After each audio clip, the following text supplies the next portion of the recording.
Finally live on CNN News. Hello everyone, and welcome to another video. Today we're going to be playing... Oh god, I hate scary games. Hey yo, what's going on guys? Today we're going to be playing the elevator game, and I quote, with cat girls. Alright, which game should I get today? Ooh, cat girls. Oh damn, look at that. Damn, look at that. Look at that coding. Look at that coding. Ooh, fresh? Okay, alt text? Full screen. Okay. Alright, let's just start a new game. I don't know if there's jump scares. Someone asked in the comment section if there were jump scares and no one responded to him. Totally wasn't me. I'll put this link in the description too, if you guys want to go and play it for yourselves. It's cold winter nights. Oh, I'm supposed to click. Okay. Snow starts falling a couple of hours ago. Fuck. Snow started falling a couple of hours ago, so the cityscape is littered with...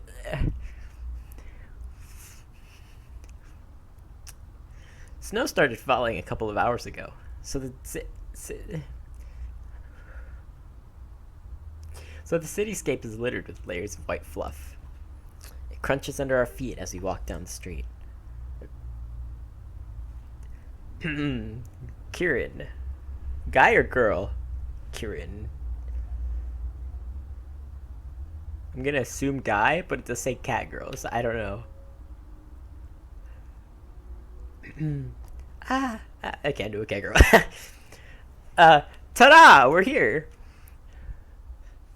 Ooh. Ooh. Ooh.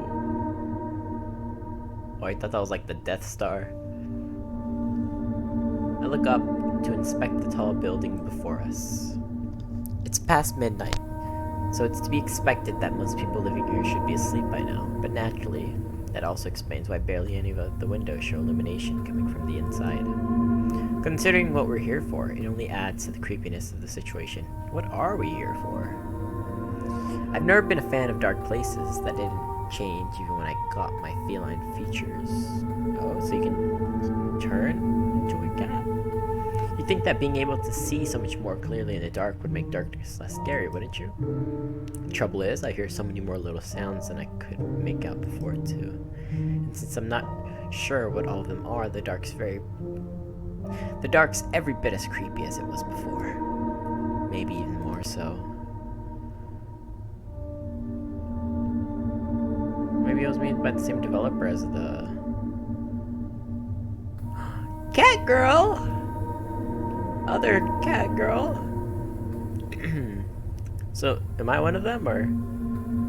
I am to assume I'm the more emo one. Is that a crown? Are those fake? Cat. Okay. So we are... Finally, a response. Okay. I thought you were starting to give me the silent treatment again. Kieran?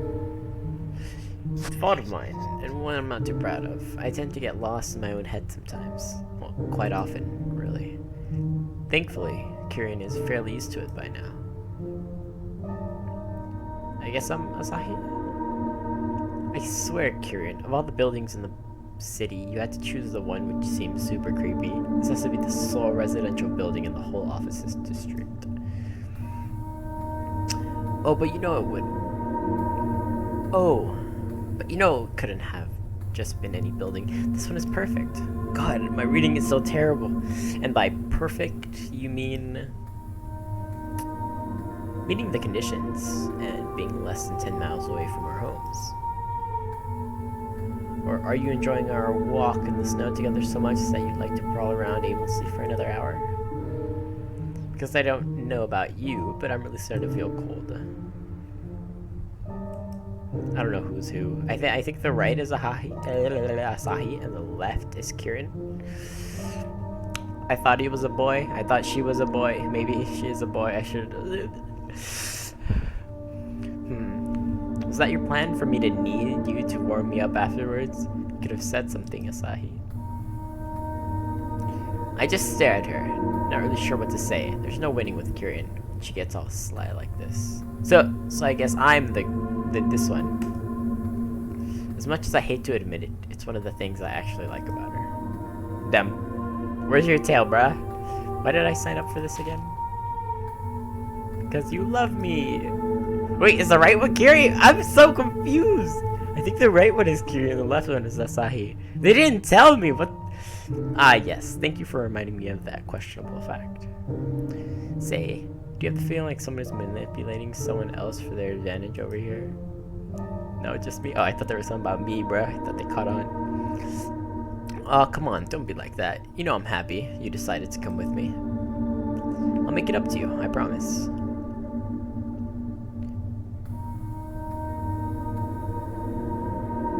I stared at her for a moment longer before I sigh. I really can't argue with her. Not when she's looking at me like that. So I am the more evil one. I'm so lost. I had a silent crush on this girl for the longest time and never expected to one day find out that attraction was mutual. The fact that we managed to actually get together still feels so unreal sometimes. If it weren't for the fact that the change affected her too, it would have never come to this. As much as I disliked it in the beginning, it made me feel like an outcast among my former peers. After all, our shared experience allowed me to be there for her when she needed it most. It's a memory I'm always going to cherish, of that I am sure. I breathed warmly on my hands and rubbed them together, and then jammed them deep in my pockets.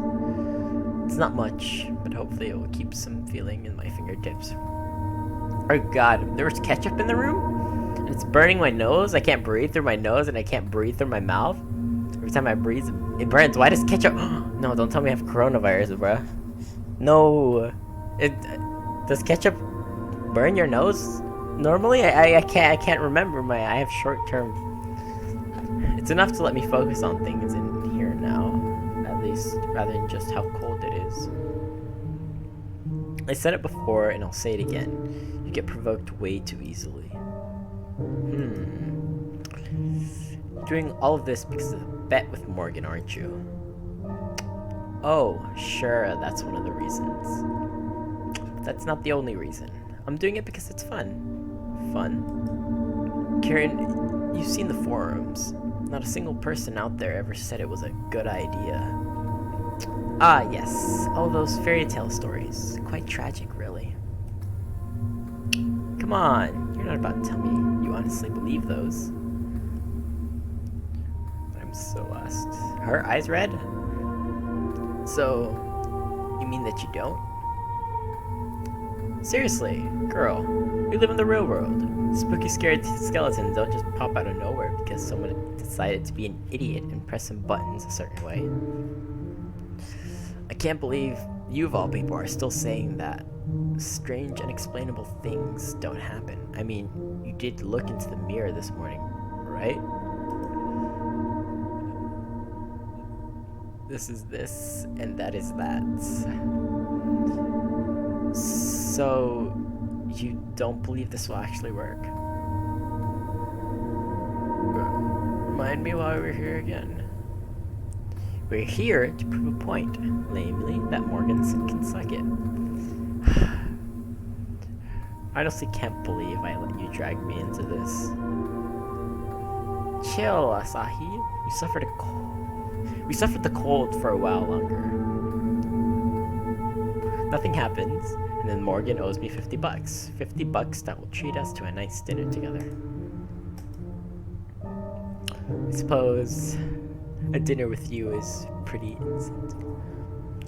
I suppose a dinner with you is a pretty good incentive.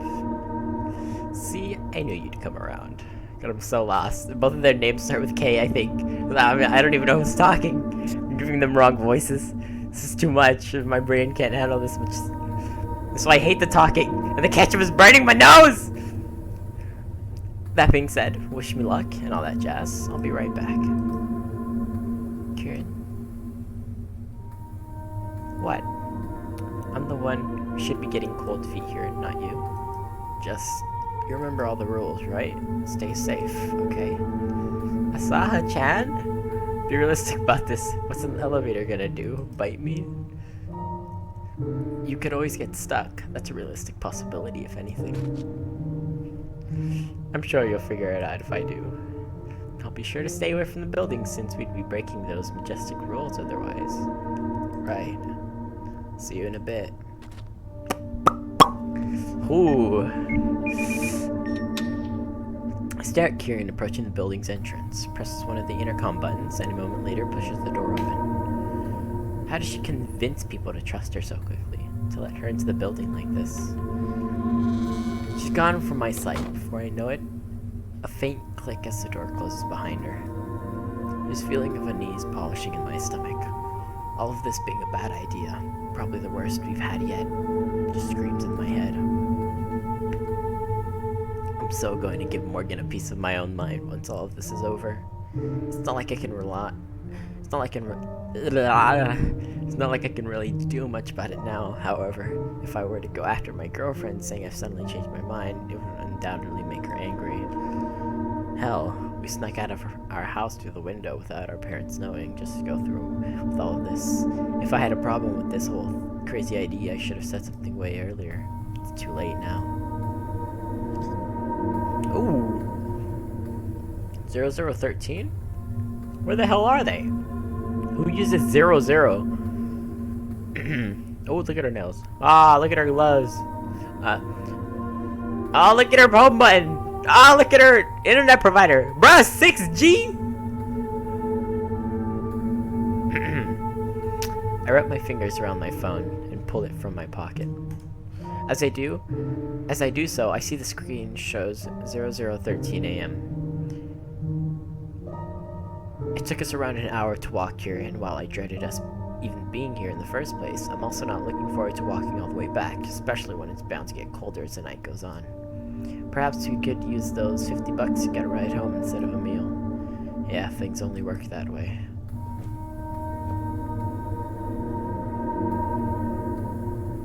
Ooh, creepy. With another sigh, I turn away and start to walk towards a small parking lot in the middle of the godforsaken district. I don't know why. Part of it is a playground. There can't be many kids here in the day, can there? But it is, and there's a slide as well as a pair of swings. I'll most likely freeze my ass off if I sit on one. That would let me lift my feet off the ground for a bit, the cold, snowy ground. Ooh, am I going to the... Hey, look at those swings. Old-fashioned as hell. I decide to sit down on the nearest one.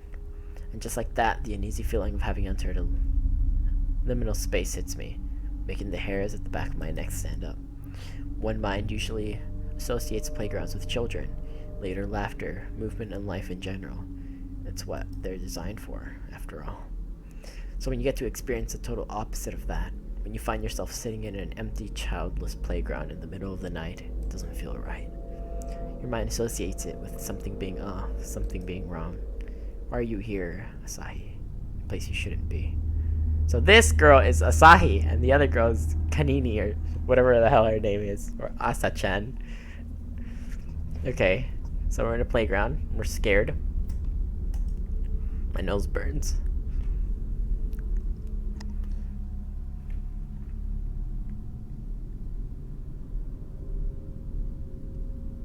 What, bench?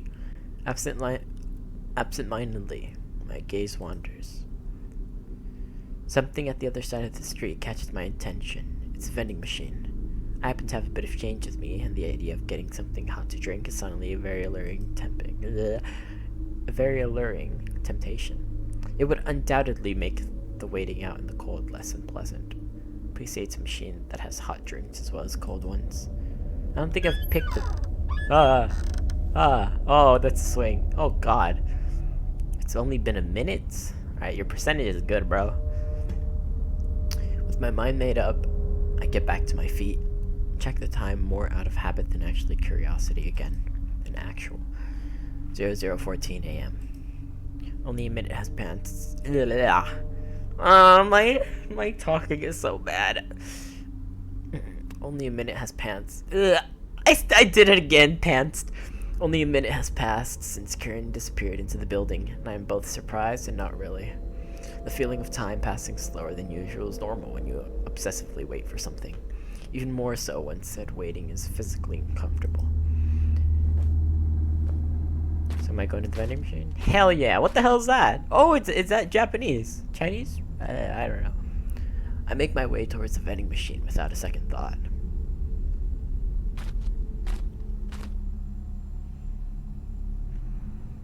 To my relief, its glowing buttons do not indeed hold the promise of hot drink. I decide to get... Hell yeah! Okay, Ow! Okay, I don't know. Should I get sugar? Or should I get coffee? I have a coffee here, so I'm gonna pick coffee. I know this will probably kill me. I mean, one of these choices is gonna kill me and the other one's gonna save me, but nothing sounds better than a hot cup of coffee right now. Not only will it help me survive the cold, it's also bound to give me an energy boost, one I could use for both the waiting and the upcoming inevitable journey all the way back home. Yep, that's what I was thinking. Hell yeah! Kurokoha. It costs a little more than I expected, and I won't have enough to get a second can, so there goes the idea of treating Kirin to a nice warming drink for the walk home. Oh well, she'll survive, and it's her fault that we'll be walking back through the snow. The can feels warm and heavenly in my hands. I wrap my hands around it, enjoying a few moments of bliss as the heat warms my fingers. Carefully, I prise the edge off the pull tab with a nail so I can get my finger underneath, and then pull it open with a sharp hiss. I'm always really careful with how I open cans. After carelessly breaking a nail once, the memory of that still makes me shudder. I shiver, trying to fight down the sudden memory of Kirin tortuously dragging her nails against the blackboard in my class. A wicked smile painted her lips as she held my gaze. I wish I could somehow control these unwanted thoughts sometimes. Alas, my brain likes to torture me instead. The smell of the beverage reaches my nose, grounding me back in reality. I take a small sip, instantly happy with the taste. Being able to drink anything warm feels like a godsend right now. Satisfied, at least momentarily, I make my way back to the playground, intending to sit back at the spot I took up before. Isn't your ass gonna get wet since there's snow on it? It doesn't look like there's any snow on it, but I don't know. You warming it up might heat up the snow. I don't know. It'll get wet. Okay. I reach this wing and settle back down. As I glance up again at the building, Kirin slips into minutes ago. Damn, she hasn't come out, huh? Oh, no, stop. Stop. My blood suddenly runs cold. A sense of sudden panic swarms my mind as I try to make sense of what I'm saying. A building that's dead to the world, all pitch black with none of its lights shining through the windows anymore. Could all the residents have gone to sleep in the meantime? It's close to impossible, and I know it. A power outage, maybe? I quickly turn around and look at the other buildings around me. All of those seem the same as when we arrived, with the bright windows still present here and there, so surely that can't be it. If the power was cut off, it would affect the whole street, wouldn't it? Or even several streets. Almost spilling my drink, I hastily reach for my phone in my pocket. Oh hell no, bruh. Huh? No! Time went back in time! I blink, then close my eyes, shutting for a moment. Certainly, that something's wrong with my eyesight. Time couldn't have just gone backwards. Oh! Alright, good. I'm on crack. A small sense of relief floods me as I quickly open my eyes again. That coffee got some catnip in it, huh? It must have been a trick of the light before. Perhaps there was a glitch with my phone display. Perhaps there's something wrong with me. Ah, stop the eerie music! Remembering what made me reach for my phone in the first place, I raise my head to look at the building before me. Once more, only to see in its previous state the lights are back on, as if they were never gone to begin with. The unease in my stomach stays, though I know what I saw. I'm pretty sure I could have just imagined it. 5 minutes have passed. It's been 5 minutes since Kiri went into the building. Is that enough to ride through a bunch of floors? I gotta ignore that. Would she be mad if I called her so soon? Dwelling on it suddenly feels stupid. I open up the calls app on my phone and there's her name at the top of the history. She's the only name in your history, bro. She called me just a couple of hours ago to confirm our plans for tonight. Admittedly, her name is also there for the call before that, and the one before that, and... Okay, I chat to her a lot. So one more call, now get her, right? I hit the redial button. I should have expected the call wouldn't connect. If she's inside of the elevator, there probably isn't any reception in there, is there? I never got that. Why don't elevators get reception? But rooms do? I mean, is it a closed space? Is it because it's made out of full metal or something?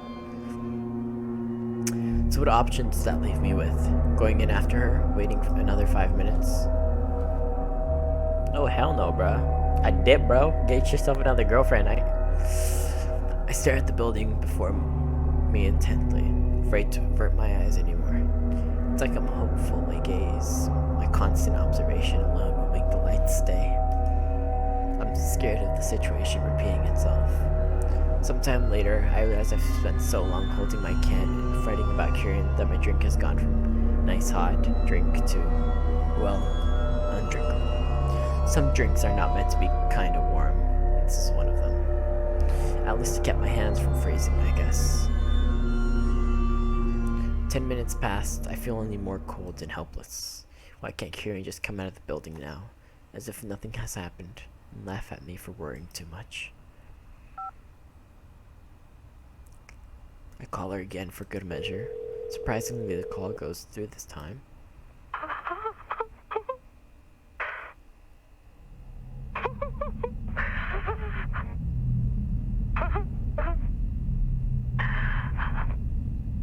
What should I do?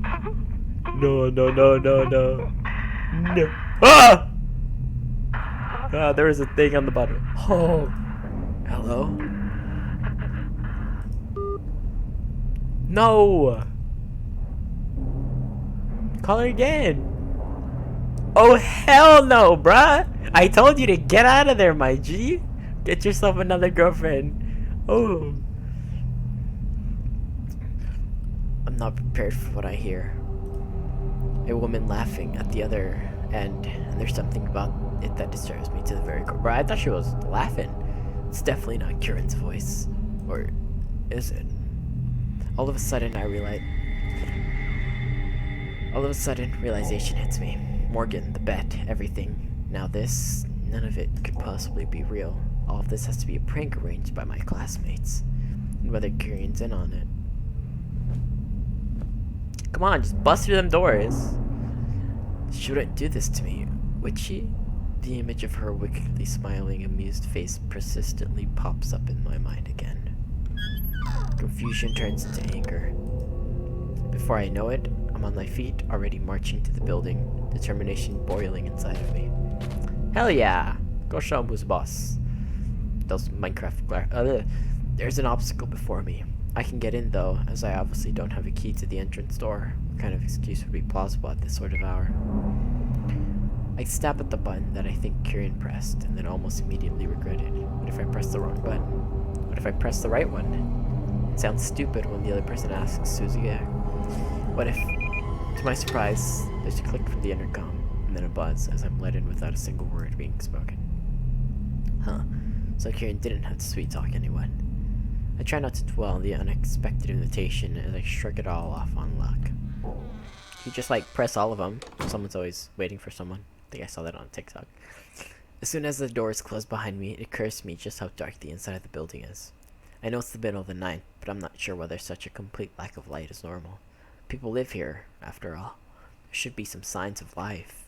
Buildings usually have at least a few lights on inside, don't they? It's unsettling, although it doesn't make me as nervous as it used to. I know that my vision is going to adjust to the darkness in a moment, letting me navigate the place easily. I'm able to see a lot better in the dark compared to when I was still completely human. But it doesn't work instantly. Completely human. Ooh, nice. As I take a first few hesitations step into the buildings, the lights flicker with a harsh buzz. Of course, I'm such an idiot. There are automatic lights in here. They come on when people move. Totally ordinary. It's just that I've been in this building before. It stands to reason that it feels unusually creepy to move for. Oh, never been. Especially if I think about why I'm currently here. Ooh. Hell no, bruh. All that considered, it feels longer for me to reach the end of the long hallway than it probably should. It's a dangerous time to let your mind wander into places nobody sane would want it to wander to. At least the building is noticeably warmer than the outdoors. Makes the whole situation slightly easier to bear. My hands and feet almost start to freeze off in the meantime. The next thing I know, I stand before the elevator, rooted to the ground. The sudden sensation of someone watching me. Oh hell no! I can't see outside, it's already dark. It's only like 5 p.m. Ah! Ah, no! Abruptly, I turn around, more panic exploding inside of me as the automatic lights pick the exact moment to cut out. My first instinct is to get out my phone, let it illuminate the darkness of the corridor, and God knows what else is inhabiting it currently. There's nothing. Nothing that I'm able to see, anyway. It's just the empty corridor. Row of closed doors along each side, seemingly the same as when I first entered. There's nobody there. I don't feel any less on edge when I turn back. When I turn back in the other direction, bearing my backpack to all of that space again. Backpack? Why'd I say backpack? Pressing the elevator button as quickly as I can find it, the distant sound of machinery stirring up as piercingly indifferent silence, followed by the hum which indicates that the elevator is in motion. It's clearly on a different floor, so I wait for it to descend. Taking a deep breath, I try to calm myself. It feels like an eternity for the thing to arrive.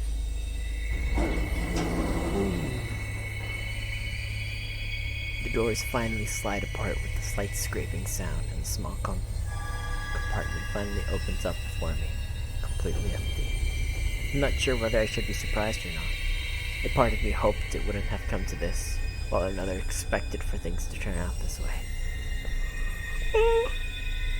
There's your tail. Okay. Alright, I'm gonna end it off here before I actually go inside. I'll post part 2, maybe on the weekend, but you're definitely gonna see an upload on Monday. I'm planning on doing Pokemon.